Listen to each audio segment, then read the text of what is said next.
Leyes de los gases, el atomismo y los pesos atómicos.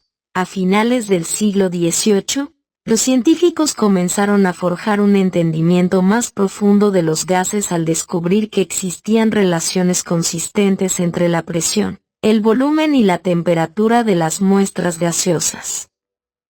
Este descubrimiento marcó el surgimiento de las leyes de los gases, un hito fundamental en la historia de la ciencia. Los científicos de la época pudieron establecer relaciones matemáticas simples al redondear los valores experimentales, teniendo en cuenta la precisión de los instrumentos disponibles en ese momento. Estas relaciones entre presión, volumen y temperatura de los gases se convirtieron en los pilares de las leyes de los gases, que se aplican a una amplia variedad de sustancias gaseosas y proporcionan una base fundamental para comprender el comportamiento de los gases en diversas situaciones. El estudio de las leyes de los gases ha continuado evolucionando con el tiempo, contribuyendo al desarrollo de la termodinámica y teniendo un impacto significativo en la ciencia y la tecnología modernas. El modelo matemático fundamental que subyace a la mayoría de las leyes de los gases es el de la línea recta. Este modelo se presenta en dos formas principales, la recta simple ascendente y la inversa de la recta, que forma una curva asintótica. Estas representaciones matemáticas son esenciales para comprender cómo las variables de presión, volumen y temperatura se relacionan entre sí en el comportamiento de los gases.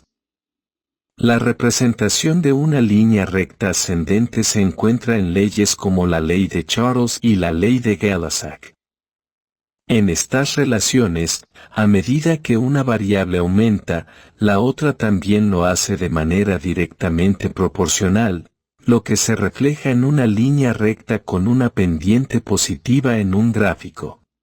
Por otro lado, la inversa de la recta, que forma una curva asintótica, se encuentra en la ley de Boyle-Mariotte.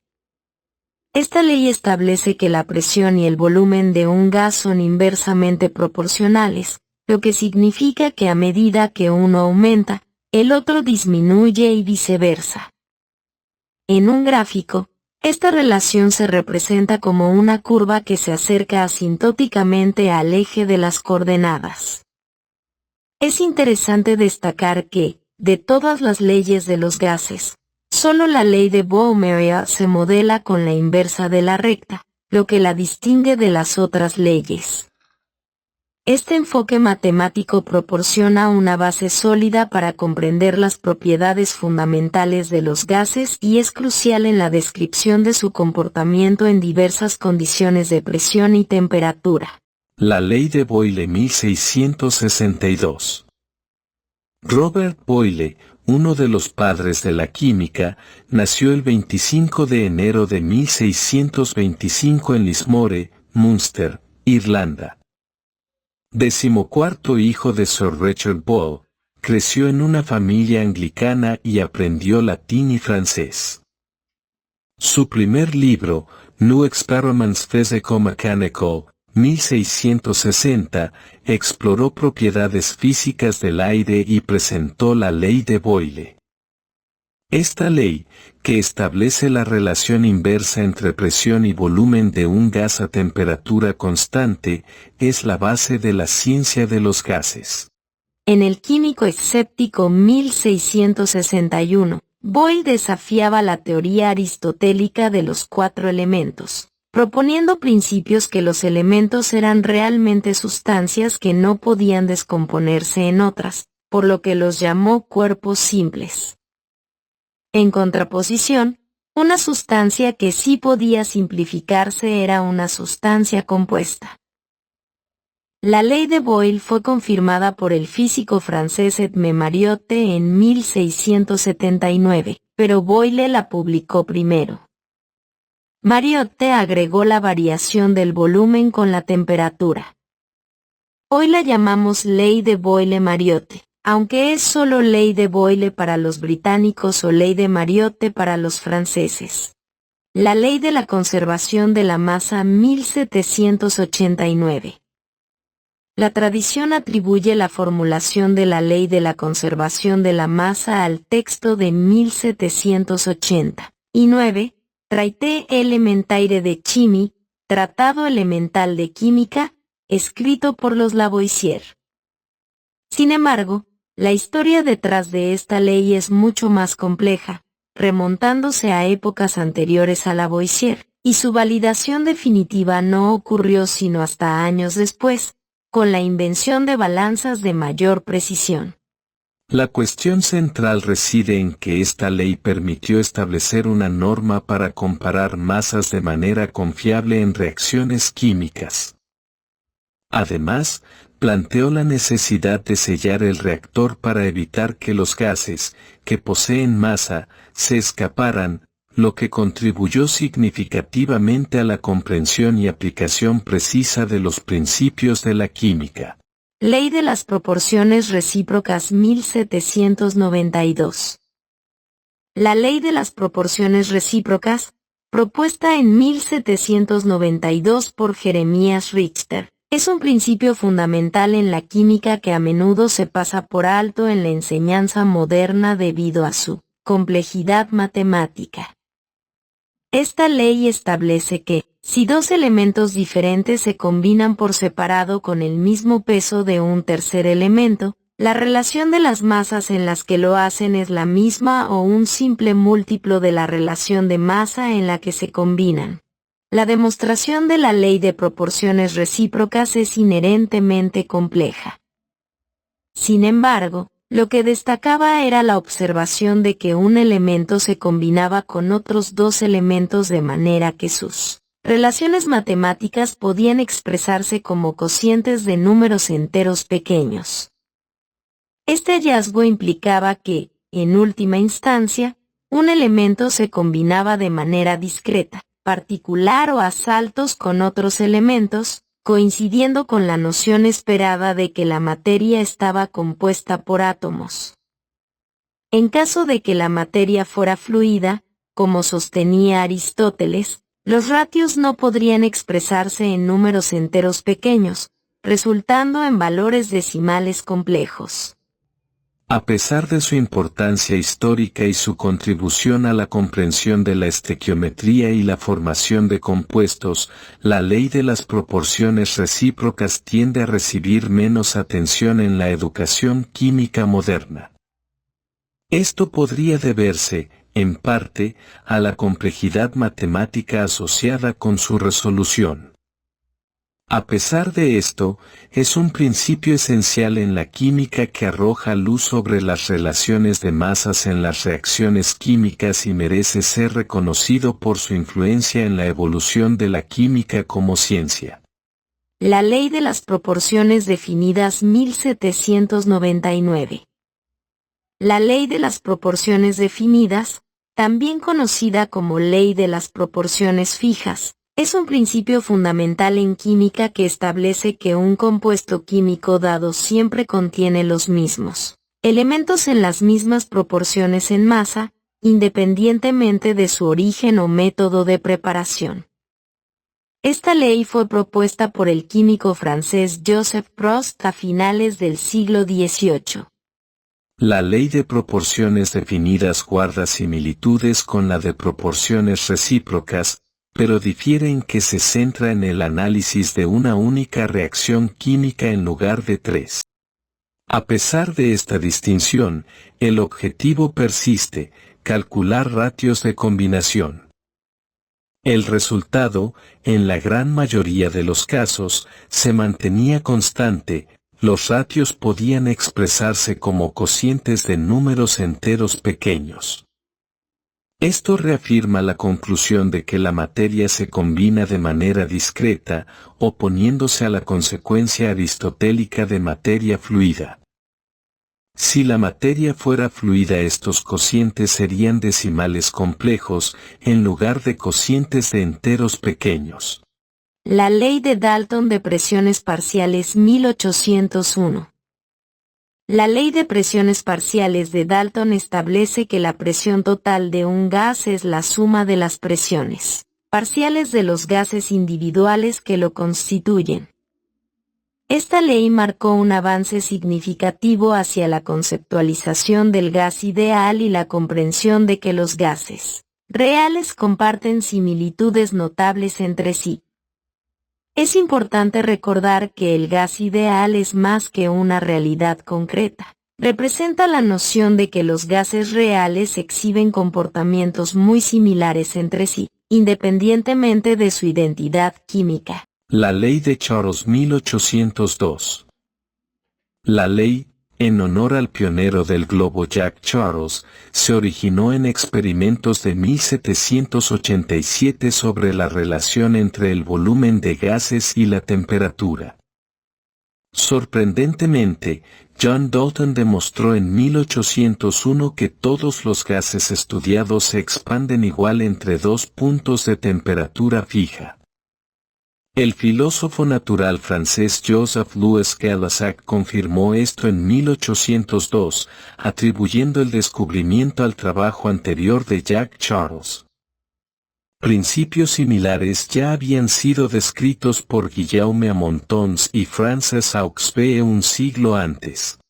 La explicación aceptada, propuesta por James Clerk Maxwell alrededor de 1860, sugiere que la ocupación de espacio por un gas depende del movimiento molecular.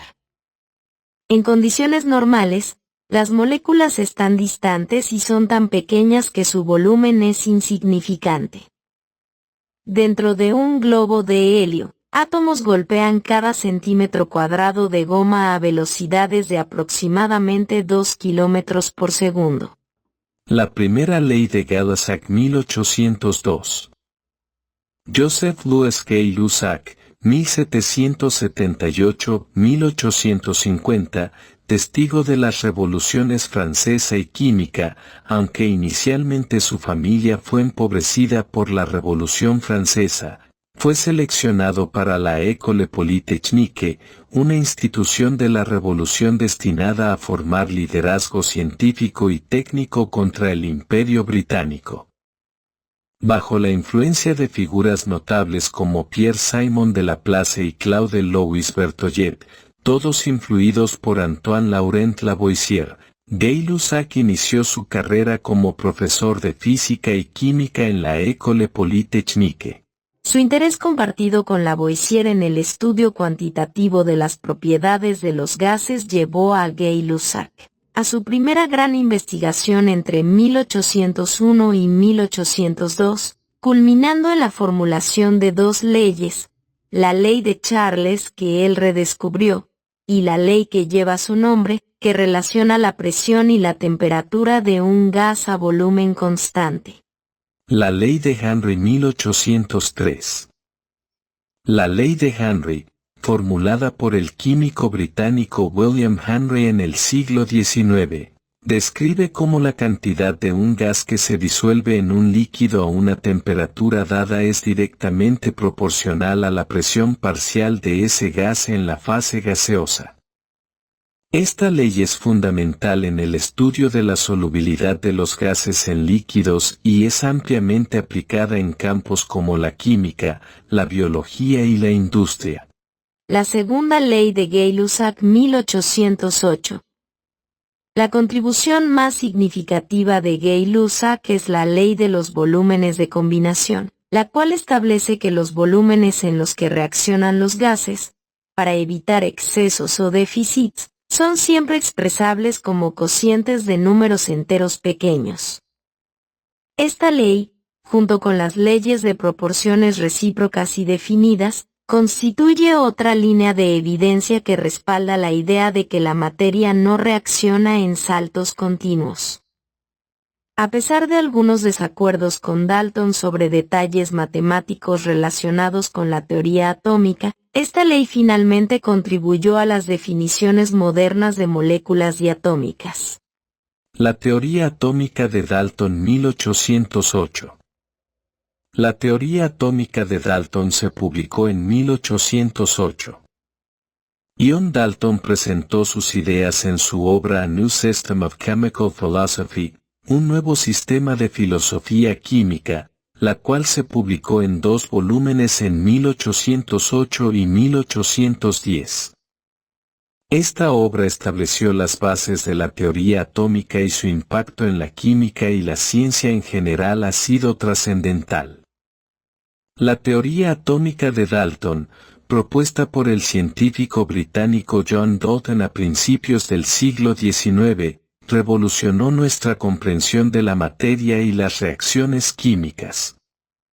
Dalton postuló que 1. Los átomos son las unidades fundamentales de la materia y son indivisibles. Composición. 2. Los átomos de un elemento son idénticos en masa y propiedades, pero son diferentes de los átomos de otros elementos. Identidad. 3. Los compuestos se forman mediante la combinación de átomos en relaciones fijas y enteras. Molecularidad. 4. En una reacción química, los átomos no se crean ni se destruyen, solo se reorganizan.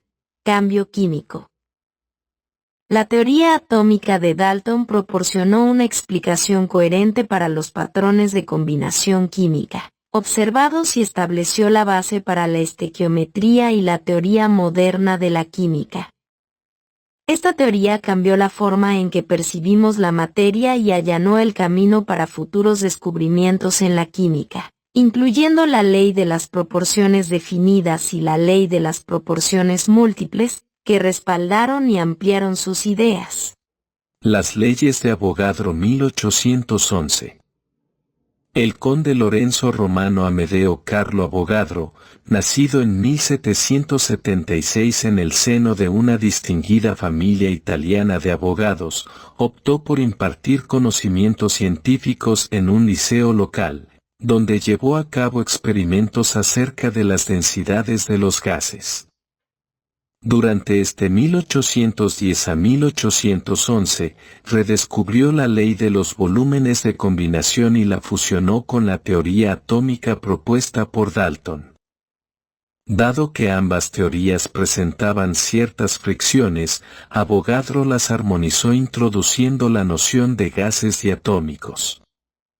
En otras palabras, postuló que el hidrógeno, el oxígeno y otros elementos no estaban formados por átomos individuales, sino por moléculas compuestas por parejas de átomos simples. En la terminología actual, nos referimos a estos compuestos como moléculas, a fin de distinguirlos de los átomos elementales. Además de la hipótesis de los gases diatómicos, Avogadro enunció una ley en 1811 que establece que el volumen de un gas está relacionado con la cantidad de moléculas que vibran a una temperatura constante. Avogadro expresó esta ley en términos verbales, ya que en su época no disponía del lenguaje algebraico moderno utilizado en la química. Cabe destacar que la versión de la ley de Avogadro tal como aparece en los textos de química no es la formulada por él, sino una adaptación modificada con lenguaje y conceptos modernos, los cuales tomaron su forma actual hasta 1961. No obstante, profundizaremos en este aspecto más adelante. La ley de pesos atómicos de Cannizzaro 1860. Estanislao Cannizzaro presentó su trabajo sobre la determinación de los pesos atómicos en la conferencia de Karlsruhe el 14 de septiembre de 1860. Durante esta conferencia, Cannizzaro propuso un sistema para calcular los pesos atómicos de los elementos, utilizando la escala de hidrógeno como referencia. La ley de los pesos atómicos marca un hito en la evolución de la química durante el siglo XIX. Inicialmente propuestos por John Dalton, los primeros pesos atómicos presentaron deficiencias al considerar el hidrógeno como un átomo indivisible, ignorando su forma diatómica. Estanislao Cannizzaro, al fusionar las leyes de Avogadro y Gay-Lussac con la teoría de Dalton, desarrolló un método para calcular pesos atómicos más precisos. Basándose en la hipótesis de Avogadro, Cannizzaro estandarizó la escala de pesos atómicos tomando el hidrógeno monoatómico con un valor de 1. Su elección de vincular el peso de un átomo de hidrógeno a un gramo estándar fue arbitraria y convencional, pero esencial para establecer una referencia común y precisa. La escala de pesos atómicos relativos, usada en la tabla periódica, expresa los pesos en relación con el hidrógeno como referencia, facilitando la comparación. La cantidad exacta de átomos de hidrógeno en un gramo estándar se determinó en el siglo XX, contribuyendo a la comprensión de la masa atómica. La escala de Cannizzaro permitió la creación de la tabla periódica y condujo a la teoría atómica estándar, que influyó en el desarrollo de la física cuántica. Bien, eso fue todo por el momento. Si les gustó esta presentación, no olviden suscribirse, darle me gusta y, especialmente, compartirlo. Eso mantiene vivo a este canal y nos vemos en una próxima oportunidad.